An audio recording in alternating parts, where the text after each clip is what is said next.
Welcome back, everyone. Before we dive in, make sure you drop your thoughts and the lessons you took from this story in the comments. And don't forget to like and subscribe. Let's get into it. The phone call came on a rainy Wednesday morning while I was making breakfast. My wife, Jasmine, grabbed her cell phone with that dramatic flair she always had, and I could hear her Aunt Elaine's voice through the speaker from across the kitchen. Her grandmother, Evelyn, had passed away and left her everything, the entire estate. We were talking about a serious amount of money, enough to change someone's life completely. At first, I was genuinely happy for her.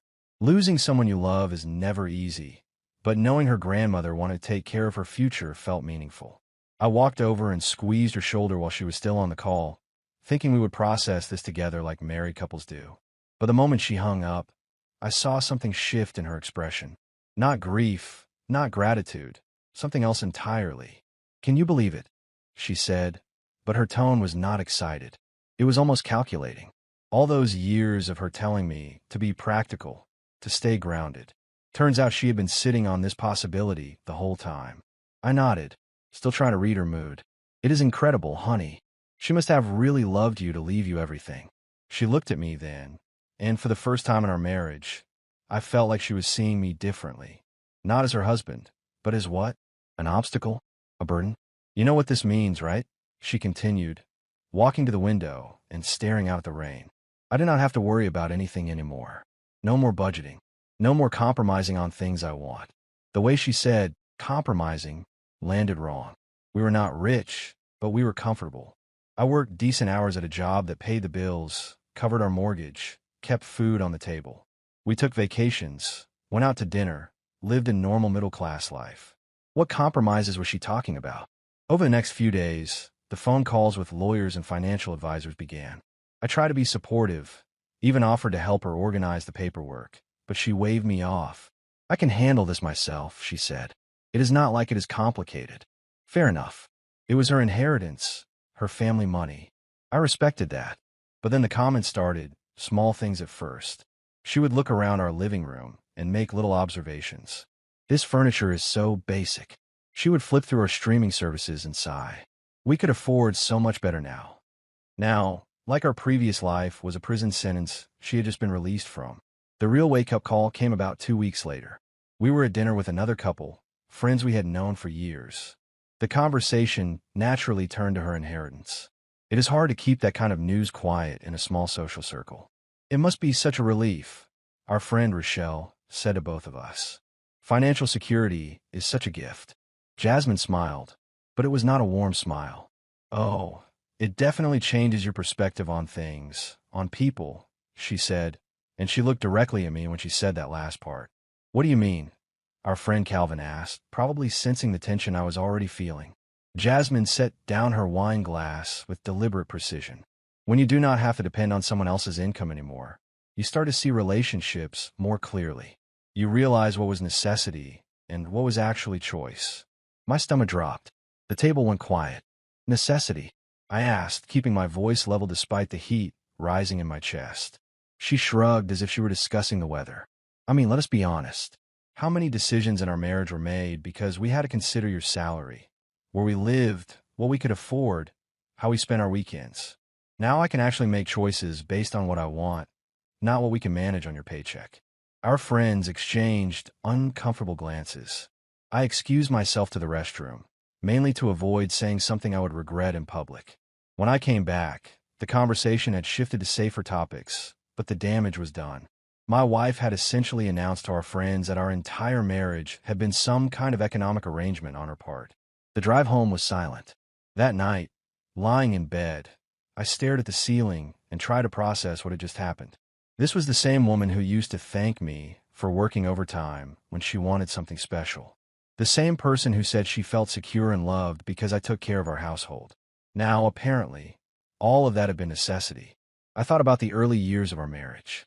How proud she seemed when I got promoted. How she would brag to her friends about my work ethic. How she used to say she felt lucky to have a husband who was responsible and dependable. Necessity. That was what it had all been to her. The inheritance money hit her account 3 weeks later. The very same day, she went shopping. Not grocery shopping, not practical shopping. She came home with bags from stores I had never seen her enter before. Designer clothes with price tags that made my eyes water. "Do not look at me like that," she said, noticing my expression. "I can afford this now." "I'm not looking at you like anything," I replied. "I'm just curious about the sudden shopping spree." She laughed, but it was not her normal laugh. It was sharper, more dismissive. "I have been wanting these things for years. I just could not justify spending your money on them." "Your money. Not our money. Not the family money, my money." That night, she modeled her new outfits like we were teenagers again. But when she looked at me in the mirror, I could see it in her eyes. She was not showing off for me. She was showing off despite me, proving what she could do now that she was free from the constraints of my modest income. "What do you think?" she asked, spinning in a dress that probably cost more than I made in a week. "You look beautiful," I said because she did. "But you always look beautiful." Her smile faded slightly. "That is not what I meant." I knew exactly what she meant. She wanted me to acknowledge her financial independence. She wanted me to recognize that she did not need me anymore. She wanted me to understand that the power dynamic in our marriage had fundamentally changed. And I did understand. I understood perfectly. The question was what I was going to do about it. The transformation happened faster than I thought possible. Within a month of getting the money, Jasmine became someone I barely recognized. She traded in her reliable Honda for a brand new BMW. Not a practical sedan, but a convertible sports car that cost more than most people's annual salary. When I asked if she had thought about the insurance costs, she just laughed. "Insurance costs?" She repeated like I had asked her about the price of air. "That is the kind of thinking I do not have to do anymore." The house got a complete makeover next. Professional interior designers, custom furniture, artwork that came with certificates of authenticity. I would come home from work to find strangers rearranging our entire living space, while Jasmine supervised with a glass of wine in hand. "Do you not love it?" she would ask, gesturing at some abstract painting that looked like someone had sneezed on canvas. "It is so much more sophisticated than what we had before." What we had before was furniture we had picked out together, photos from our trips, books we had both read, our life, basically. Now, it looked like a magazine spread for people who had more money than personality. But the worst part was not the spending. It was how she started treating me. She got into the habit of hosting elaborate dinner parties, inviting people we barely knew just because they moved in the right social circles. I would come home from work to find caterers in our kitchen, and Jasmine dressed like she was attending a gala. "Oh, there you are," she would say when I walked in, but her tone suggested I was interrupting rather than coming home to my own house. "You might want to shower and change. People will be here soon." People, not friends, people who matter now that she had money. During these parties, she had a way of introducing me that made my skin crawl. "This is my husband, Julian," she would say. "He works in, what do you call it again? Systems management." Like my job was some quaint hobby she could not quite understand. One evening, a man in an expensive suit asked what I did for work. Before I could answer, Jasmine jumped in. "Oh, he has one of those steady, reliable jobs. Very practical," she said. "Practical, the same way other people might say contagious." The man nodded politely, then immediately turned the conversation back to Jasmine's new art collection. This became the pattern. She would plan these social events without consulting me, then act like I was the problem when I did not enthusiastically participate in conversations about yacht clubs and wine tastings. "You are being antisocial," she told me after one particularly awkward evening. "These people could be good connections for us." "Connections for what?" I asked. "I have a job. We have friends. What exactly do we need connections for?" She stared at me like I had just asked why we needed indoor plumbing. "You really do not get it, do you? This is our chance to move up in the world, to be around successful people instead of—" She gestured vaguely in the direction of our old friend's neighborhood. "Instead of what?" I asked. "Instead of settling for mediocre." Mediocre. That was what our life had been to her. The final straw came on a Saturday morning in late November. I was making coffee, looking forward to a quiet weekend, when she walked into the kitchen already dressed like she was going somewhere important. "I am having lunch with some women from the country club," she announced, checking her reflection in her phone screen. "They're discussing charity board positions." "That sounds nice," I said, though I could not help wondering when she had joined a country club. "Yes. Well, they're the kind of people who can open doors. Real doors, not the—" She paused, looking at me making coffee in my weekend clothes. Not the kind of life where Saturday morning coffee at home is the highlight of someone's week. I set down my mug carefully. What is wrong with Saturday morning coffee at home? She sighed, the kind of exaggerated sigh that suggested I was being deliberately obtuse. Nothing's wrong with it. If you're content with small things, if you do not want more out of life. I thought you were happy, I said quietly. I thought I was too, she replied. But that was before I realized what happiness actually looks like. She grabbed her purse, checked her appearance one more time, then paused at the kitchen doorway. You know what I realized yesterday? She said, not really asking. I have spent years making decisions based on what we could afford together, where we could go on vacation, what kind of car we could manage, whether we could afford to go out to dinner on a weeknight. I compromised constantly. We both compromised, I pointed out. She shook her head. No, I compromised. You just lived within your means. There is a difference. After she left, I sat in our kitchen, her kitchen apparently, and tried to understand how we had gotten here. This was the same woman who used to surprise me with homemade dinners just because. The same person who said her favorite moments were quiet Sunday mornings when we did not have anywhere to be. Now, those moments were evidence of small, mediocre life she had outgrown. I had known for weeks where this was heading. I just did not want to admit it.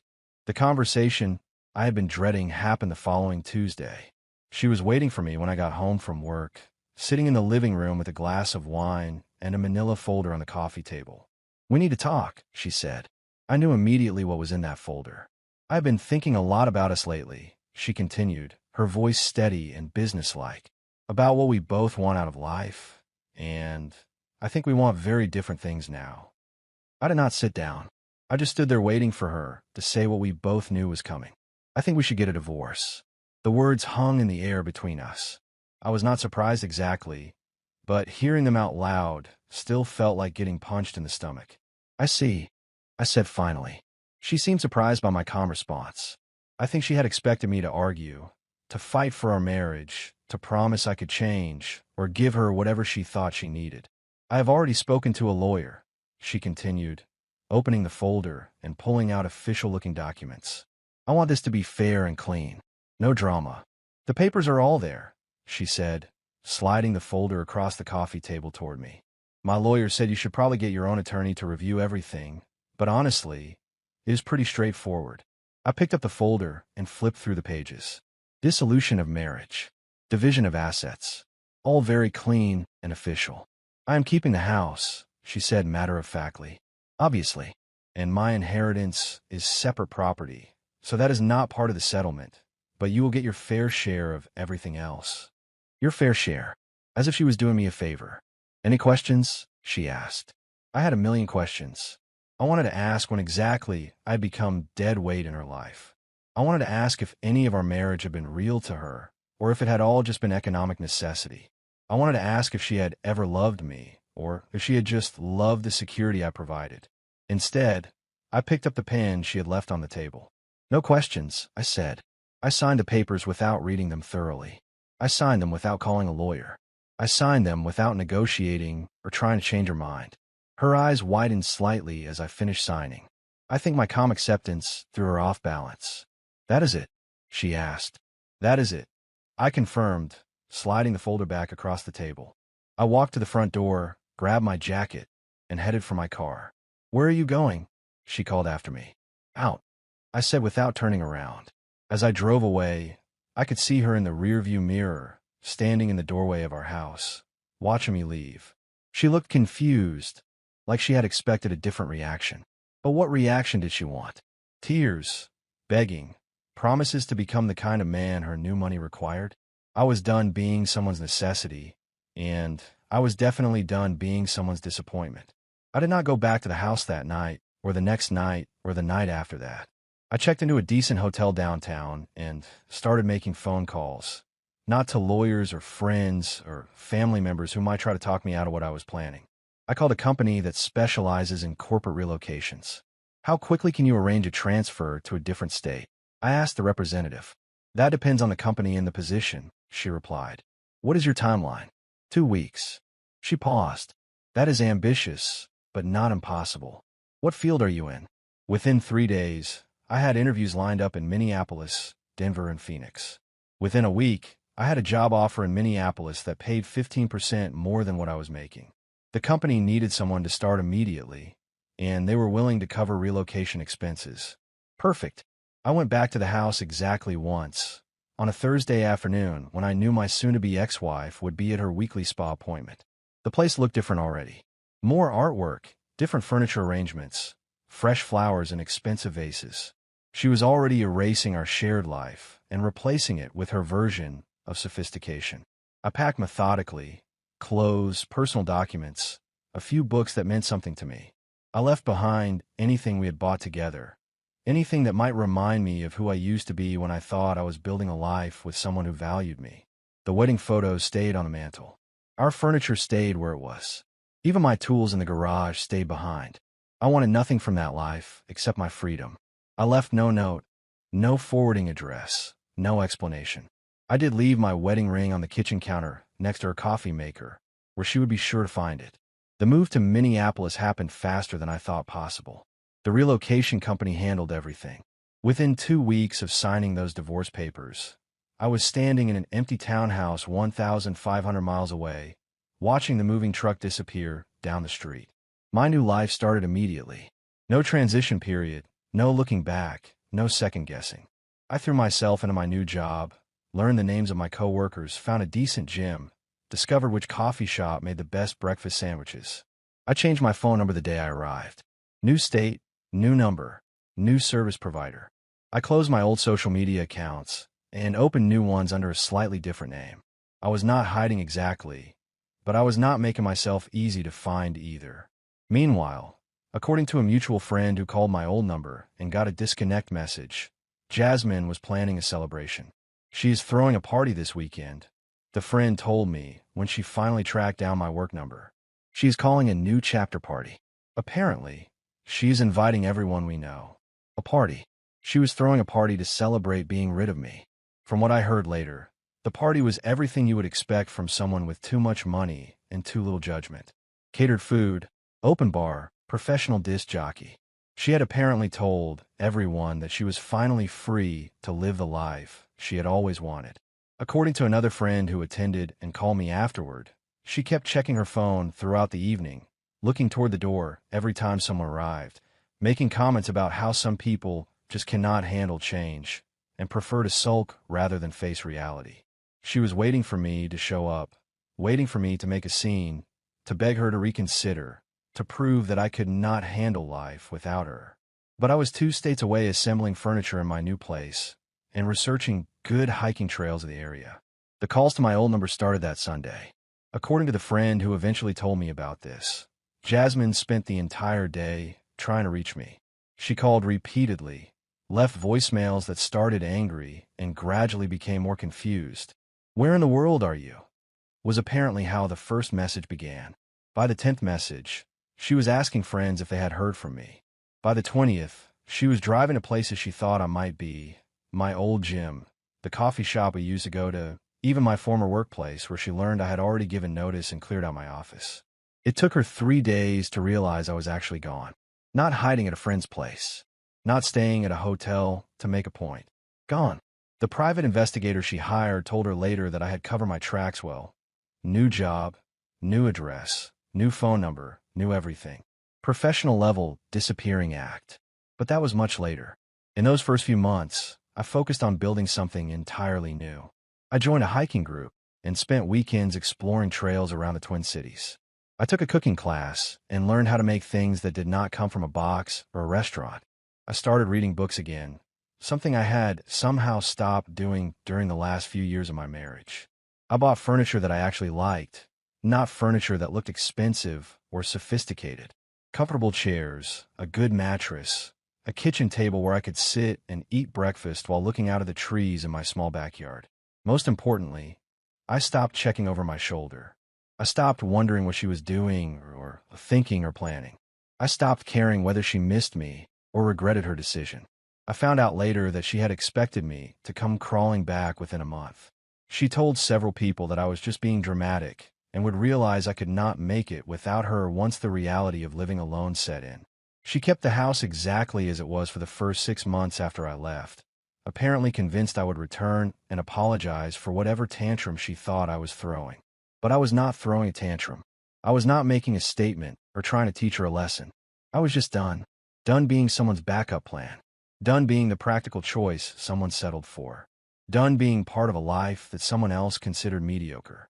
By my first winter in Minneapolis, I had established routines that had nothing to do with my former life.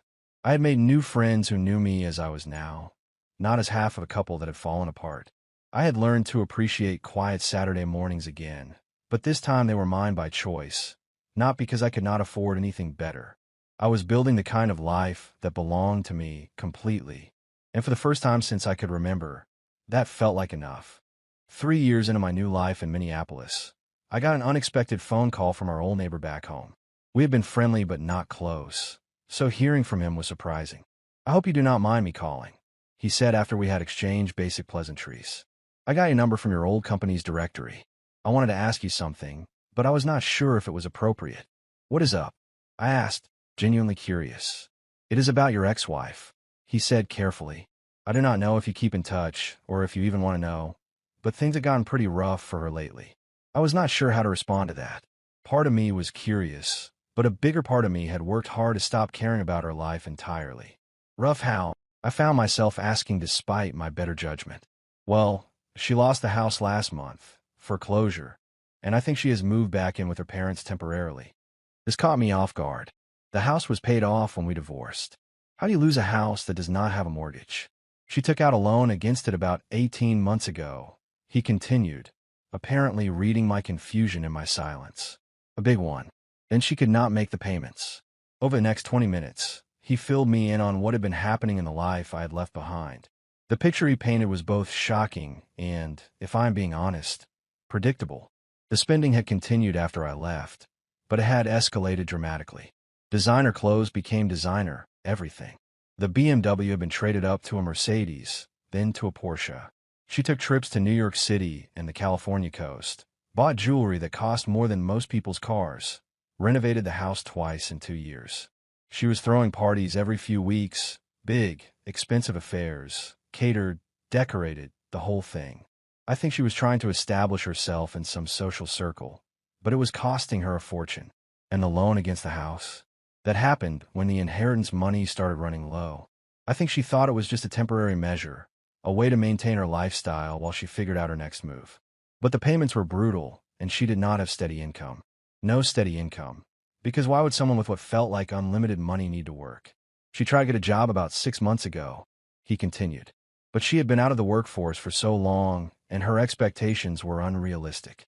She wanted executive-level positions without recent experience. When that did not work out, she tried to start some kind of consulting business, but it never got off the ground.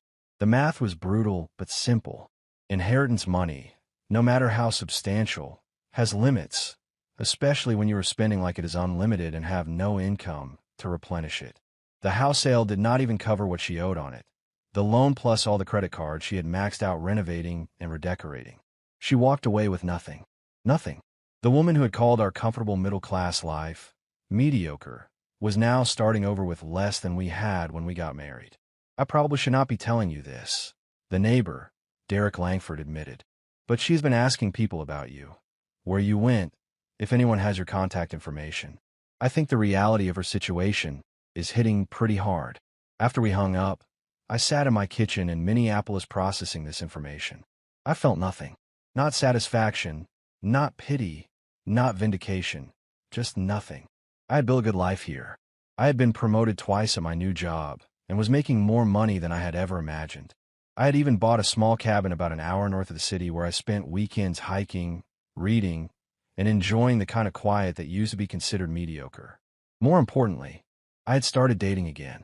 Nothing serious yet, but I had met a few women who seemed to appreciate the life I had built rather than seeing it as something to improve upon or escape from. Derek's call reminded me of something I had almost forgotten. How much energy I used to spend trying to be enough for someone who fundamentally did not think I was enough. 2 months later, I got another call. This time, it was from a different old friend, someone I had known since college. "This is going to sound wild," Adrian said, but I think Jasmine tried to contact me on Facebook. She sent me a message asking if I knew how to reach you. Said it was important. What did you tell her? I asked. Nothing. I did not respond, he said. But the message was intense. She said she needed to talk to you about something urgent, that she had made some mistakes and wanted to make things right. Very dramatic. She wanted to make things right. She also mentioned that she had been trying to call my old number and it was disconnected. Adrian continued. I think she has been trying to reach you for a while. That night, I found myself thinking about the woman I had married versus the woman who had handed me divorce papers because I was not sophisticated enough for her new lifestyle. I wondered which version was real, or if they both were. But wondering did not change anything. I had made my choice when I signed those papers and disappeared. I had chosen to start over completely rather than fight for someone who had already decided I was not worth fighting for. 6 months later, the calls and messages apparently escalated. Friends started reaching out more frequently, all with variations of the same story. Jasmine was actively searching for me, asking mutual acquaintances for information, even reaching out to people she barely knew if she thought they might have a connection to me. She seems desperate, one friend told me. Not just financially, though I think that is part of it. More like emotionally desperate, like she is finally realizing what she gave up. What she gave up. Interesting way to phrase it.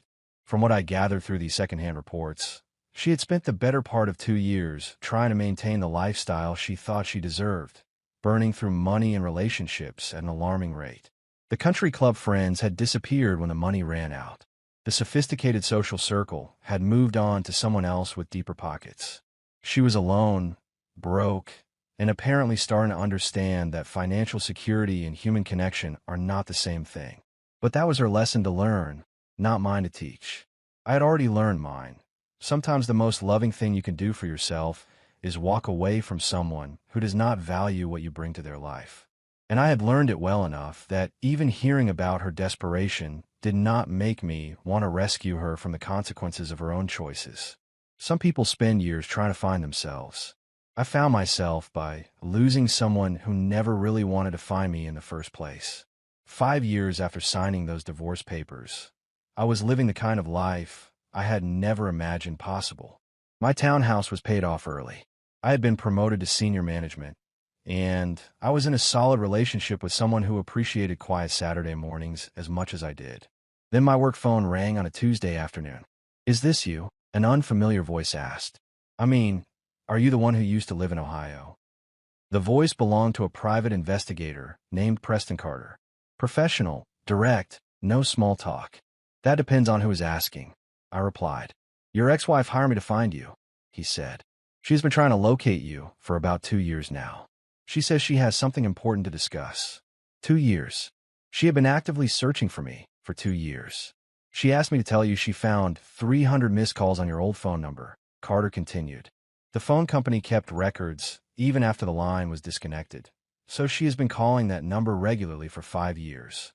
300 calls over 5 years. That was more than one call per week to a number that had been dead since the day I left. "She wants to meet," he said. "She says she will travel wherever you are. Money is not an issue for the travel, though from what I can tell, money is definitely an issue for everything else." I asked him what he meant by that. "She is broke," he said bluntly, "living with her parents, working retail at a department store. The cousin who hired me is paying my fees because she cannot afford them herself. This is someone who went from wealthy to completely tapped out in record time. And now she wants to talk." "Now she wants to talk," I repeated. "Right," he confirmed. She gave me a long speech about mistakes and regrets, and how she has learned what really matters in life. Standard stuff, but she seemed sincere. I told Carter I would think about it and call him back. But I did not need to think about it. I had been done with that chapter of my life for 5 years. Whatever she needed to say, whatever closure she was looking for, it was not my responsibility to provide it. I called him back that evening and told him I was not interested in meeting. "She kind of expected that response," he said. "She asked me to tell you that she understands if you do not want to see her, but she's going to be in Minneapolis this weekend anyway. She says she will wait at that coffee shop on Grand Avenue where you apparently used to go." He seemed to know a lot about my current routines. That was unsettling. "How much does she know about my life here?" I asked. "Enough to be concerning," Carter admitted. "She knows where you work, where you live, what gym you go to. She has been researching you for months before she hired me. I just made it official. My ex-wife had been studying my life from 1,500 miles away. Look, Carter continued, I've been doing this job for 15 years. I can usually tell when someone is genuinely remorseful versus just desperate. This woman is both, but the remorse seems real. She is not asking for money or trying to get back together. She just wants to apologize and explain herself. And if you do not show up, then she goes home and you never hear from her again. That is what she promised. Friday afternoon, I found myself walking past that coffee shop on Grand Avenue. Not because I was planning to meet her, but because I was curious. After 5 years of complete silence, I wanted to see what desperation looked like on someone who used to have everything. She was there, sitting at a corner table, looking nothing like the sophisticated woman who had thrown me away for not being good enough for a new lifestyle. She looked tired, older. Her clothes were clean, but obviously inexpensive. Her hair was pulled back in a simple ponytail instead of the elaborate style she had favored during her wealthy phase. She was checking her phone constantly, looking toward the door every few seconds. I watched her for about 10 minutes from across the street. Part of me felt sorry for her. The larger part remembered how it felt to be called mediocre by someone who had promised to love me forever. I did not go into the coffee shop. Instead, I went home to my girlfriend, Lauren, who was making dinner and wanted to hear about my day. But seeing Jasmine there, waiting desperately for a conversation I had no intention of having, told me everything I needed to know about how the last 5 years had treated her. And it told me even more about how well they had treated me. Saturday morning arrived with an unexpected knock on my front door. I was making coffee, enjoying the peaceful start to my weekend, when the doorbell rang. Through the peephole, I saw her. She looked worse up close than she had from across the street at the coffee shop. The confidence and arrogance that had defined her during our divorce were completely gone, replaced by something that looked like genuine desperation. I opened the door, but did not invite her in. "Hi," she said quietly. "I know you did not want to meet, but I had to try one more time." "How did you get my address?" I asked. "The investigator," she answered. "I'm sorry for just showing up, but I have been trying to reach you for 5 years. 5 years of thinking about what I did, what I said, how badly I messed up everything." She looked past me into my house, taking in what she could see of the life I had built without her. "You look good," she continued. "Happy." "I am glad." I did not respond. I just waited for her to say whatever she had traveled 1,500 miles to say. "I know you do not owe me anything," she said, her voice starting to break. "I know I have no right to be here, but I need you to know that I am sorry. I am so incredibly sorry for how I treated you, for the things I said, for throwing away the best thing in my life because I was too foolish to see what I had." "Okay," I said simply. She seemed surprised by my calm response. I think she had expected anger or emotion or some kind of dramatic reaction. "I lost everything," she continued. "The money, the house, all those friends who only cared about what I could spend on them. I am working retail now, living with my parents, and I spend every day thinking about how different things could have been if I had not been so selfish and blind. I am sorry that happened to you," I said, and I meant it. "But I'm not sure what you want me to say." "I want you to know that I love you," she said, the words rushing out like she had been holding them in for years. "I never stopped loving you. I just got caught up in the money and the lifestyle and the idea that I deserved something better when what I had was already enough." This was the moment she had been building toward, the grand gesture, the heartfelt confession, the plea for forgiveness and reconciliation. "I appreciate you telling me that," I said, "but it does not change anything." Her face crumpled. "Please, I know I do not deserve it, but could we try again? Could we start over? I am different now. I understand what really matters." "You are different because you have to be," I replied. "Because the money ran out and the lifestyle was not sustainable. That is not the same as actually changing." "That is not fair," she protested. "I have learned from my mistakes. I have grown as a person." "Maybe you have," I said, "but I have grown too, and the person I am now does not have room for someone who treated me the way you did." She started crying then, not the dramatic tears of someone trying to manipulate a situation, but the quiet, broken sobs of someone who had finally run out of options. "I know I hurt you," she whispered. "I know I said terrible things and made you feel like you're not enough. But you were enough. You were everything. And I threw it all away for nothing.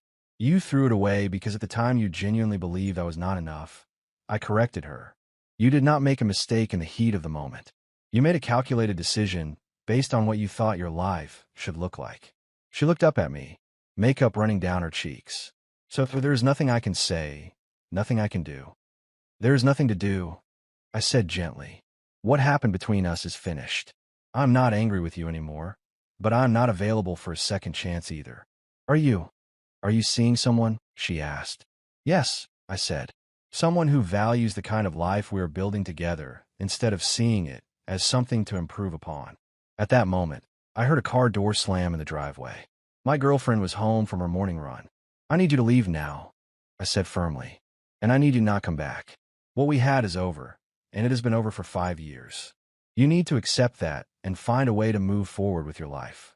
She nodded through her tears, understanding that this was truly the end. I hope you can forgive me someday, she said as she started walking toward a rental car. I already have, I replied. But forgiveness does not mean reconciliation. As she drove away, Lauren jogged up the driveway. Who was that? She asked, breathing hard from her run. Nobody important, I said, and as I said it I realized it was completely true. The woman who had once been the center of my world had become exactly what she had long seen me as, irrelevant to the life that really mattered. The difference was that I had built a life that actually mattered, and she was still looking for someone else to build one for her. If you enjoyed this story, please like, comment, and share this video with your friends. Subscribe and turn on the notification bell so you never miss a powerful story drop.